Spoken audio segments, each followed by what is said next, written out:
At the State House today, South Dakota's biggest cities advocating for legislation that would help fund their growing airports. Grant Green joins us live with more on how an established set of funding could help them get across the finish line. Hello, Grant.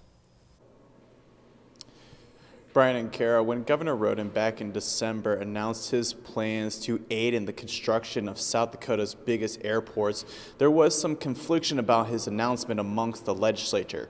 But Senate Bill 76, with some tweaks, eased the minds of committee members in the Senate Commerce and Energy Committee. The bill's first draft would have transferred money from a housing infrastructure fund to the state's revolving economic development fund in order to give out loans to the state's biggest airports. I'm here to testify in favor of returning the earnings to the Housing Infrastructure Loan Fund and to keep it going into the future because we still have a lot of unmet housing needs across the entire state. But now that responsibility would be handled by the Housing Fund to ensure they get the dollars back. If Senate Bill 76 becomes law, airports would be eligible for loans up to $15 million and can pay the money back at 0% interest. These are public infrastructure projects. This is different than maybe working with a business in South Dakota.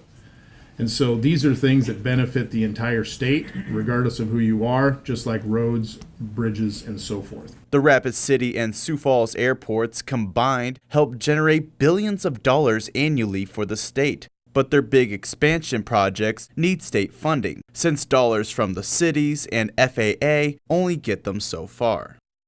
It takes a lot of work to get a major project like this off the ground, and it really is a